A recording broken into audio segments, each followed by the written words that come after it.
Sejam todos bem-vindos ao canal Advogado Completo. Hoje eu fui convidado aqui para falar de sujeitos processuais. Bom, pessoal, o conceito é muito categórico. Sujeitos processuais são aquelas pessoas que atuam na relação jurídica processual, de forma direta ou indireta. Há dois tipos de sujeitos processuais, os essenciais e os secundários. Quem são os essenciais? É aquela pirâmide primária que fala a doutrina, juiz, acusação e defesa. Se faltar um desses, nulidade absoluta. Não existe o processo se faltar um destes. O secundário é mais fácil, ou colaterais. São aqueles sujeitos úteis para o processo, mas em nenhum momento são obrigatórios. O processo pode existir sem eles. Na primeira categoria, pessoal, está o auxiliar de justiça. São sujeitos delegados à estrutura estatal de justiça, ou seja, são os serventuários da justiça, as pessoas vinculadas ao Estado, mesmo que temporariamente. Quer um exemplo? O juiz nomeia um auxiliar de justiça para analisar a contabilidade, ou seja, ele nomeia um contador. Percebe que temporariamente? A segunda categoria está o auxiliar de justiça, que eu vou falar daqui a pouco sobre ele, que é o auxiliar o assistente de acusação, desculpa, não é auxiliar de justiça. Auxiliar de justiça é a primeira categoria, que está junto com, o nome já fala, ele faz assistência junto lá com o MP, que é a vítima ou o ofendido, e etc. Terceira categoria são pessoas que fazem parte da estrutura do Estado, que são chamados ao processo, mas que não fazem parte, desculpa, está errado. São pessoas que não fazem parte da estrutura do Estado, que são chamadas ao processo. Um exemplo é a testemunha, o perito do Estado. Perfeito? Agora, qual é a primeira figura que a gente vai falar dos sujeitos processuais? O juiz. É a autoridade estatal responsável pelo poder jurisdicional. O que é esse poder jurisdicional? É o juiz que dita o direito, substituindo a vontade das partes. Perfeito?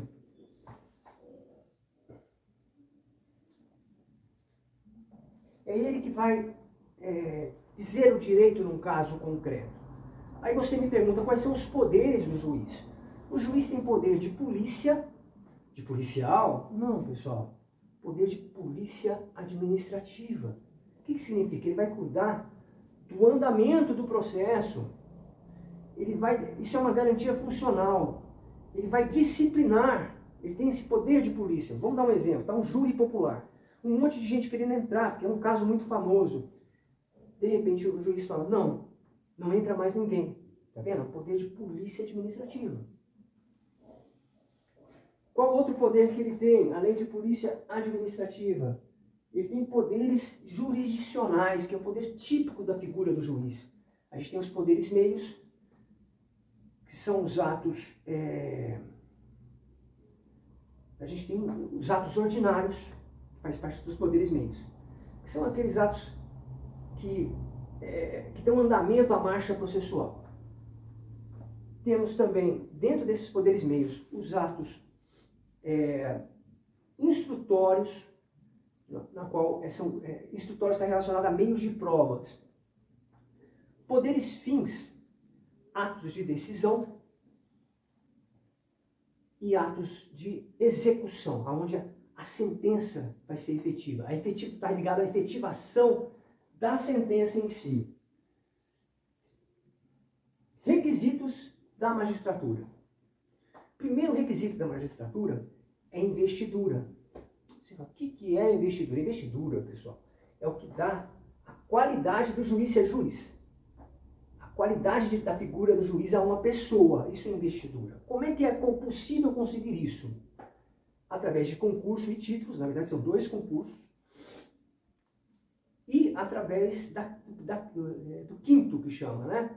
O presidente indica uma pessoa para ser juiz, através do quinto, que chama. Isso é investidura. A segunda é a capacidade, que está ligado à competência. O juiz só pode atuar sendo competente e dentro da sua jurisdição. O terceiro requisito da magistratura, eu falei de investidura, eu falei de capacidade, que está ligada à competência. Terceira, imparcialidade, que está lá previsto no artigo 5º, juiz natural, O que é o juiz natural? O juiz deve ser imparcial. Perfeito?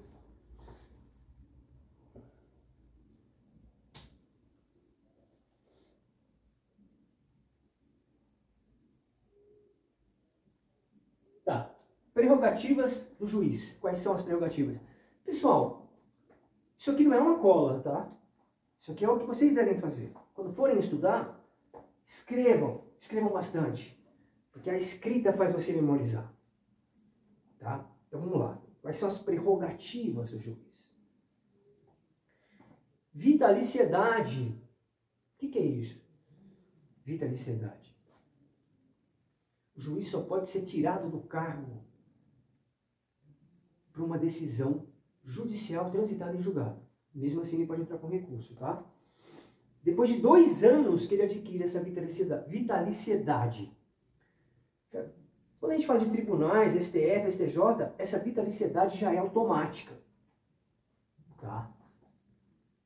Pelo 5º também, quando o presidente indica. Mas é que ninguém pode, é uma carreira para sempre. Tá? Agora, ele só vai adquirir essa vitaliciedade, estou falando do juiz sem ser dos tribunais, o juiz de primeira instância. Ele só vai adquirir com 2 anos. Antes desses 2 anos, ele pode ser exonerado por processo administrativo. Teve um caso de uma juíza aí que usava inteligência artificial, ela não tinha chegado ainda a 2 anos de carreira, ela foi exonerada. Tá? Além de vitaliciedade, a gente vai ter a característica da inamovibilidade. O que é inamovibilidade? Estou falando certo essa palavrinha chata? Inamovibilidade é isso, inamobilidade. Agora ficou certo. Não é inavô, eu falei, né? É inamobilidade. Significa o seguinte, que ninguém pode tirar um juiz e transferir um juiz de lugar. Não pode. O prefeito não gosta do juiz. Vamos transferir esse juiz para outro lugar. Vamos mandar ele lá para o Acre. Não pode fazer isso. Por quê? Porque é uma prerrogativa do juiz. Ele tem essa prerrogativa. Com exceção, pessoal, do artigo 93 da Constituição Federal, que fala que só pode acontecer de motivo de ordem pública. Que aí sim, mas qual que seria um exemplo de ordem pública? Na comarca de uma outra cidade morrem 5 juízes. E aí ele é chamado para ir lá, para suprir a carência daquele local. Embora isso é raríssimo, tá, pessoal? É raríssimo. Irredutibilidade dos vencimentos é a terceira prerrogativa. O que significa essa prerrogativa? Não pode diminuir o salário do juiz. O salário mínimo abaixou. Não importa, ele vai continuar com aquele salário. Tá? Não pode... são questões de prerrogativa, são questões importantes. Vamos lá, vamos ver se eu esqueci alguma ponderação aqui. Não se pode reduzir o salário do juiz. Perfeito. Vedação. O que é vedado ao juiz? O juiz não pode ter outra profissão além de juiz, com exceção de professor. O juiz não pode receber custas e participação de processo. O juiz não pode ter ele pode ter como é que fala? Uma opção política, mas ele não pode participar, nem se auto-eleger, nem participar ter uma filiação partidária. Ele não pode, isso é vedado. Tá? Tem a quarentena também. O que significa isso? O juiz, ele não pode advogar depois lá de 3 anos, né? Depois acho que quando ele aposenta, eu vou checar isso aí. Ele não pode advogar na área que ele atuou. Tá? Com exceção, se ele for um juiz antes da Constituição de 88. Tá bom? Vamos ver se eu esqueci alguma coisa, pessoal. Ministério Público. Vamos falar sobre essa figura aqui. Artigo 127 da Constituição Federal. O MP é uma instituição permanente, essencial à função jurisdicional do Estado.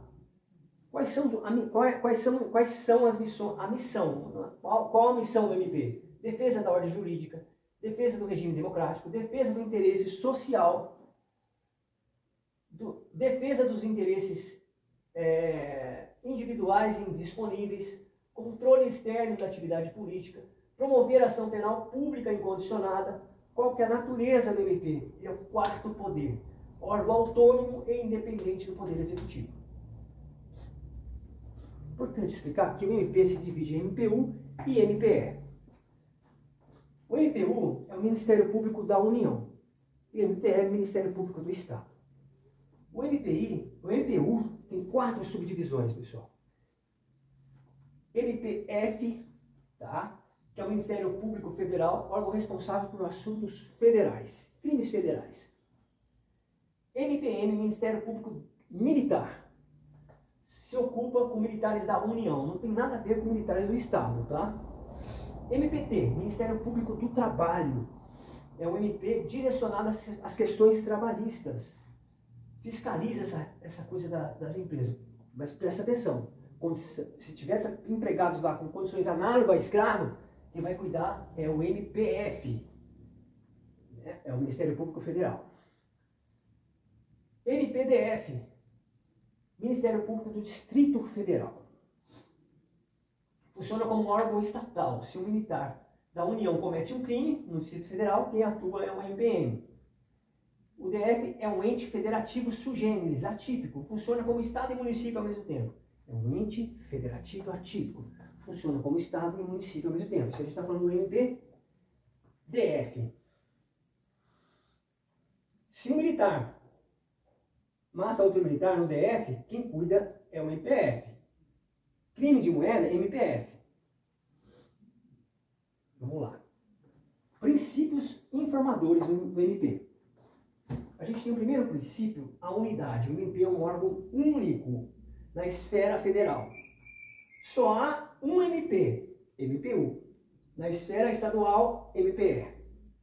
Ser único significa ter estrutura típica. Não se confunde com o governo. É sui generis. Indivisibilidade é o segundo princípio informador do MP. Não se rompe, não se divide. Não existe o MP de Itajubá. É o próprio MP. Não é a figura do promotor. Quando tem um processo, é o próprio MP que está naquele processo. É disso que se trata. A jurisdição pode ser fracionada, mas o MP não. O ato do promotor é o ato do MP, do Ministério Público. Não existe a ideia individualizada do promotor. O autor da ação é o Ministério Público, não é o promotor. 3. Independência funcional. Funciona como... o MP funciona sem embargos, ele não precisa de autorizações para funcionar, ele tem essa independência funcional. Tá? Ele exerce sua função sem intervenção. Autonomia. O MP tem autonomia funcional, financeira e administrativa. Administrativa. Ele se autorregulamenta. Existem leis que são de organização interna do MP. Se ele colocar lá, os funcionários vão entrar 9 horas da manhã, ele não precisa de autorização, ele cria suas próprias leis. Isso significa autonomia administrativa. A autonomia financeira, ele tem um orçamento próprio e já tira quando o repasse é obrigatório. Tá? E quando eu falo de autonomia funcional, ele pode atuar como bem entender, dentro dos limites da lei. As prerrogativas do MP iguais às do juiz. Vitaliciedade, inamobilidade, que eu falei, que não pode transferir de lugar, e irredutibilidade dos vencimentos, não pode mexer no salário. Tá? Vedações, as mesmas vedações do juiz, eu já falei sobre isso. Primeira pergunta, o MP pode investigar? Pessoal, a corrente majoritária, isso está na súmula 234 do STJ, fala que sim. Por quê? Isso é uma primeira corrente. É a pergunta que eu acabei de fazer. O MP pode investigar? O que fala essa súmula? 234. A investigação é um ato acessório. Tá? A investigação é um meio utilizado pelo processo. O processo é o principal. A investigação é um ato acessório do processo. Se o MP pode processar e promover uma ação, ele tem o poder também de investigar, porque a investigação é um ato acessório do processo. Isso está ligado aos poderes implícitos, à teoria dos poderes implícitos. Se ele tem poder para isso, ele vai ter para aquilo, mas se ele tem poder para o grande, vai ter poder para o pequeno. Então, essa é a primeira corrente. Tem um segundo argumento também nessa corrente que fala que o PMT pode investigar. O segundo argumento fala o seguinte: ele não tem lá como princípio a capacidade, independência funcional. Se ele tem independência funcional, há uma interpretação que ele tem uma designação de imparcialidade. Se ele tem essa designação, ele pode investigar. Tá? Ainda tem outras correntes que falam que a investigação não é exclusiva, não existe lei que fala que sim nem que não. Mas vamos com calma. Quando o MP, qual a corrente que fala que o MP não pode investigar? Primeiro argumento é que existe uma regra de impedimento. O promotor que foi delegado, ele não pode atuar no caso como promotor, depois, né? No mesmo caso. Existe uma regra de impedimento para o Ministério Público poder investigar. O segundo fala o seguinte: dentro da normativa do MP, fala que no âmbito civil, ele pode promover a ação e o inquérito. Mas no âmbito criminal, não existe que ele pode promover a ação penal pública, mas não fala do inquérito no âmbito criminal. Alguns autores, teologicamente, compreendem que, bom, se não falam, não pode. A terceira corrente fala da paridade de armas. Todo mundo sabe o que é esse princípio, né? O princípio da igualdade. Então, o MP não pode investigar porque ele vai estar numa condição desigual com a acusação. Perfeito? O promotor investigando quebra o equilíbrio do processo. Quando quebra o equilíbrio do processo, direcionando a atividade a prejudicar a defesa. Princípio do promotor natural. Vocês sabem o que é isso? Essa tese é que existia para o Ministério Público um princípio análogo ao do juiz natural. Tá? Ou seja, a escolha do promotor anterior ao processo. Lembra lá do princípio do juiz natural? Então, fala que o juiz tem que ser escolhido antes mesmo de acontecer o processo. Existe corrente. A corrente que sim usa o argumento do princípio do artigo 5º, artigo 5º, inciso 8, ninguém será processado nem sentenciado, senão por uma autoridade. Eles usam esse argumento que esse processado também se refere ao promotor. Ninguém será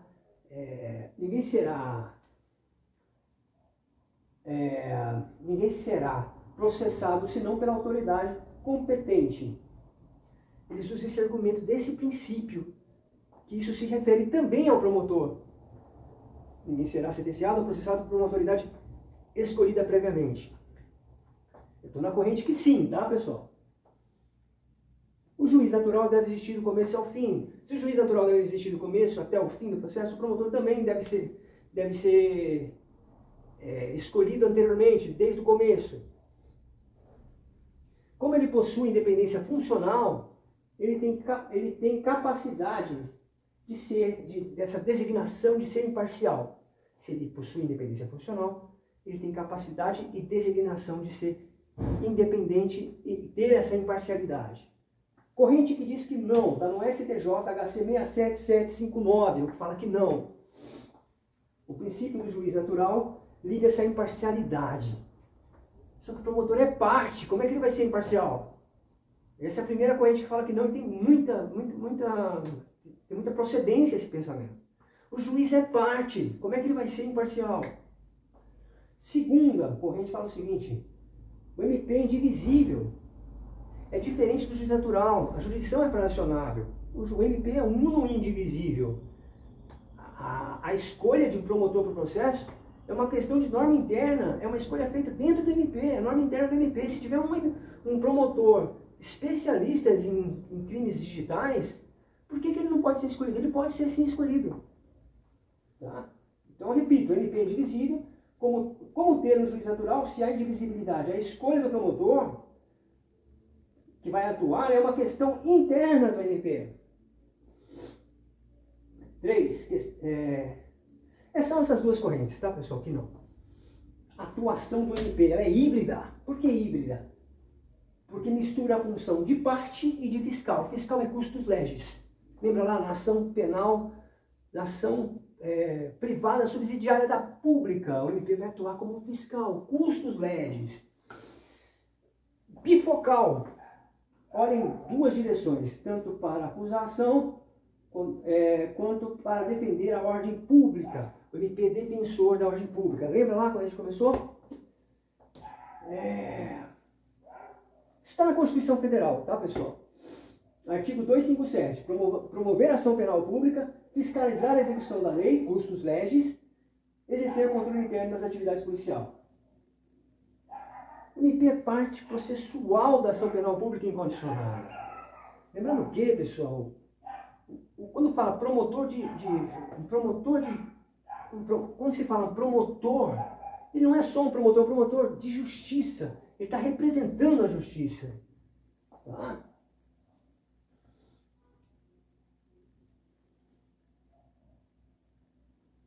O MP não pode adotar posturas contra a lei. Promotor ad hoc existe? Não existe. Desde a Constituição de 88 ficou proibido, tá bom? Se faltar um promotor, adia-se o ato até aparecer outro promotor. Não existe improvisação no MP, porque é carreira. MP é carreira, pessoal. Carreira de Estado. Prazo em dobro. Não tem prazo em dobro. Quem tem prazo em dobro é a Defensoria Pública. Falei de juiz, falei de MP, agora a gente vai falar de defesa. O que é a defesa, pessoal? A defesa ou defensor é a figura ou entidade jurídica responsável pela representação, a defesa do réu em juízo. Tem a defesa técnica, feita pelo defensor, o profissional, advogado, pode ser o dativo. E tem a o próprio defensor, né? Tem a autodefesa, feita pelo próprio acusado, que deduz suas pretensões defensivas. Tipos de defensores. A gente tem um defensor constituído, é aquele escolhido pelo réu através de uma relação contratual privada. Tá? O réu escolhe, contrata e paga por esse advogado. Isso é o defensor constituído. Tá? Nesse caso é uma relação civil contratual. 2. Defensor dativo.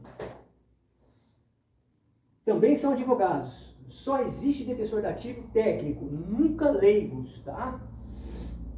São nomeados pelo juiz para a defesa do acusado, normalmente indicados através do convênio com a OAB. A OAB faz uma lista, manda lá para o juiz. Os dativos são indicados e são nomeados através de um convênio com a OAB. Defensoria ad hoc. Tá? Não deixa de ser o dativo, mas é um defensor nomeado apenas para a prática de um único ato. Humberto Avena critica esse tipo de defensor, porque ele mal conhece o acusado, o réu, mal conhece o processo, ele vai atuar só num ato. Né? Isso, para Humberto Avena, é uma atuação que habitua a advocacia, é uma atuação pro forma e, de certa forma, fere princípios como ampla defesa, pelo fato de ser uma defesa precária para Humberto Avena. Tá? Esse é o defensor ad hoc. Defensor público. A defensoria pública é carreira de Estado, tá?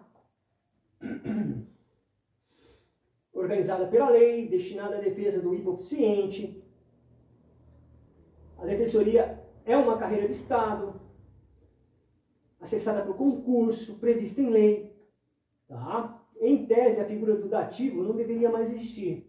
Só admite o dativo e ad hoc porque existe uma portaria que o defensor público tem um